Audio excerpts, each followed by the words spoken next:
भारत का शिक्षा मंत्री Shri Dharmendra Pradhan ji, professor Raghvendra Tanwar ji, chairman ICHR, professor Kumar Ratnam ji, secretary, professor Arvind P Jamkhedkar ji, आज इस समारोह में पधारे हुए अन्य महानुभाव,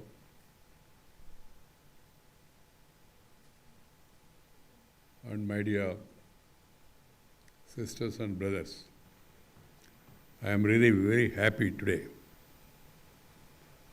that I am able to come here, participate in the 50th years of ICHR,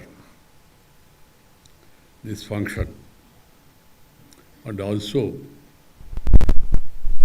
happy to inaugurate an exhibition on freedom struggle and participate in this valedictory function of the Golden Jubilee celebrations. Friends, at the outset, I must tell you, I was so much impressed, inspired by the exhibition that I have inaugurated today. And I personally feel that all our youngsters should visit and see this exhibition. For that, as Dharmendra ji was suggesting, it should be digitalized at the earliest so that it reaches the larger section of the people. And I am particularly keen to see that my fellow parliamentarians of both the Houses of Parliament, they also visit this because it is in Delhi and the Parliament is in session, so that they also will be able to appreciate the great contribution made by those great people and also the good work done by ICHR. I am also very happy that Sri Dharmendra Pradhan, who is heading this ministry, has a clear vision about the roadmap for ICHR, and the untold history has to be told. Now it is time. We have already neglected our textbooks, our curriculums. Our entire narration should be focused to tell the story of the great freedom fighters, including revolutionaries, the youngsters. The exhibition, the part of it is below 20 years, matriarchs. The sacrifices they have made, the untold miseries, the torture they have undergone, and the great sacrifices they have made has to be told, retold, and told again and again to our younger generation. I was just thinking, before the younger generation, the present generation also must really follow the life teachings, preachings, sacrifices, and contribution made by these great people. History must be history. History must be real. History must be evidence-based. But unfortunately, in our country, because of the influence of these colonial rulers, they have distorted the history. Those distortions should be removed at the earliest. And the factual story of the freedom movement, the revolutionary acts of our youngsters those days, they should be presented in a well-documented manner. And moreover, the national heroes, who are the national heroes? Whoever works for the nation, they are the national heroes. I don't want to call them as regional heroes. People in different parts of the country, in their own way, have contributed to the freedom struggle. But unfortunately, our history books, whatever mentions are there, it is not in depth about wide-ranging various contributions made by various people in different parts of the country. Indian history means India's history. India means all the provinces, all the regions, all the religions, all people, whatever contribution they have made, it should be documented and it should be presented to the people and to the world at large in a realistic sense. The ICHR has chalked out a plan for a series of exhibitions under the broad rubric of the freedom struggle of India, 1757 to 1947. There will be also an exhibition, I am told, on the revolutionary movement, another one on Kashmir through the ages. Kashmir through the ages. I understand these exhibitions will be organized at different centers across the country. This is a commendable initiative and must be implemented earnestly. Public will receive it positively. We are seeing that documentation or the picture Kashmir files. There is tremendous amount of enthusiasm among the people. And it's nothing to do with politics. Unfortunately, in our country, people have the tendency to make everything controversial. And also try to give it a political color. What is political color? Factual, actual, and textual. Things being presented to the people. Why should there be any politics, any politicalization? Today's exhibition, the first in the series, has been designed to highlight the spiritual and cultural inspiration to Indian freedom fighters. Spiritual and cultural. This is an aspect which should be known by all the nation lovers. The spiritual and cultural inspiration they derived, how they derived? Right from Mahatma Gandhi. Their quotations. They are brought about in this well-documented manner, in the short time that was available, the way it was documented, and also I particularly appreciate that they were able to collect the photographs of those people, very rare photographs. That's why I told the team they have done a commendable job in that short period. The nation should always be grateful to the sacrifices, innumerable sacrifices made by the freedom movement, people in the freedom movement.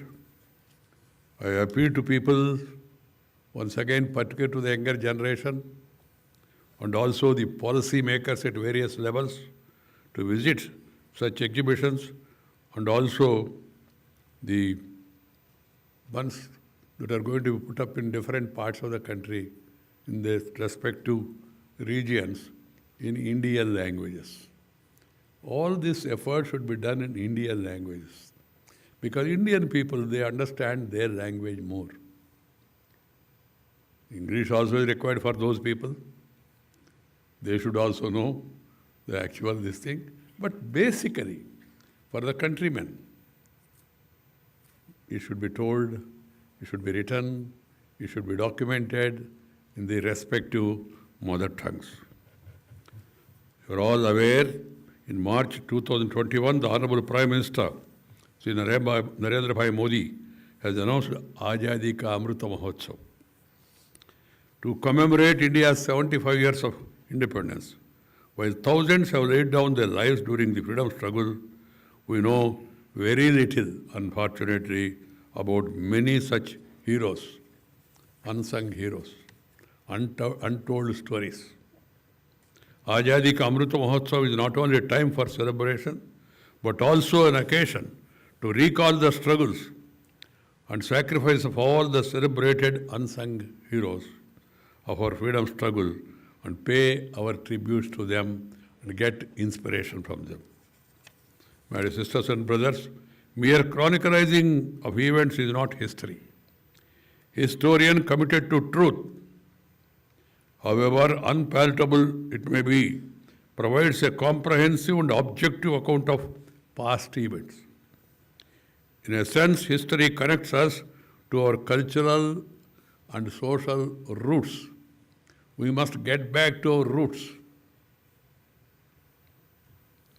It gives us an opportunity, an identity, shapes our collective consciousness, and reminds us of our legacy and the ethos. Ethos is very important. There is a fall in values, standards in every walk of public life, which is really worrisome. We must visit the ethos, our legacy, draw inspiration from them, and re-establish the ethos, the values, the standards in every walk of public life.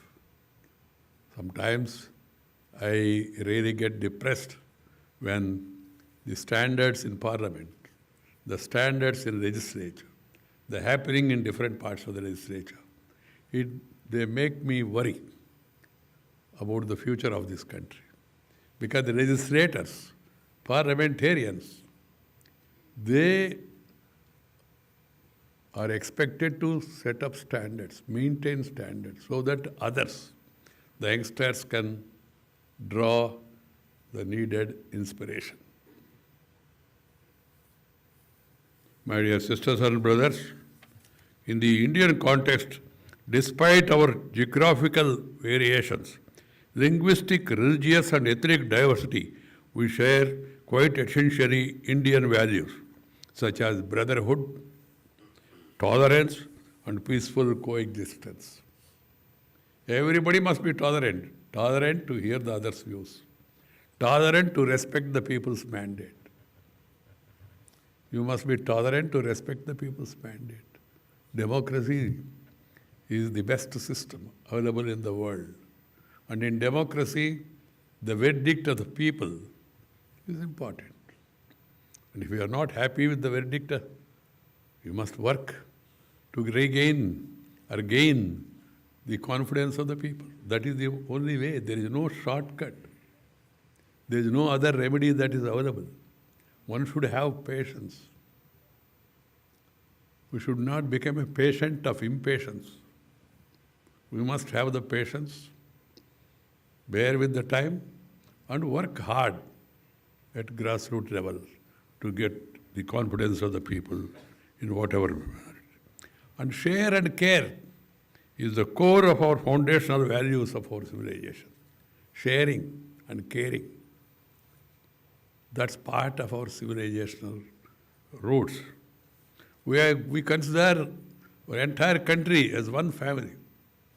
Vasudhaika Kutumbakam. These values defined us and remained constant in our civilization history. Kings and kingdoms changed over time, but these values remained a guiding lodestar to us. That's why I say we are all fundamentally Indians first. First Indian.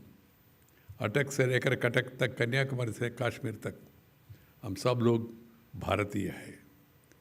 We should have our own local identities, but at the same time the national identity, Indian, Bharatiyan, that should be remembered and they should be practiced. Irrespective of caste, creed, sex, religion and region, we are all Indians. This has to be remembered by one and all.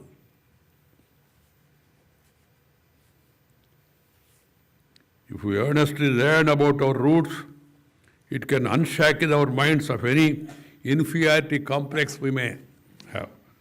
Recounting tales from our freedom struggle will not only remind us of the importance of nationalism, but also of social harmony and brotherhood.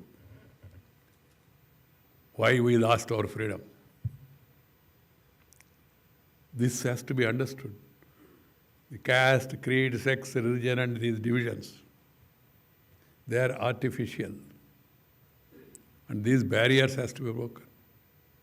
So social harmony can be brought in. The social evils has to be tackled. The discrimination on the basis of society, social background, discrimination on the basis of gender, discrimination on the basis of religion or region, that should be ended. And these are the challenges before us because vested interest. They are trying to bring these things forward. I always say in public life, people with character, caliber, capacity, and conduct, they has to be promoted. They need to be encouraged. They have to be selected and elected.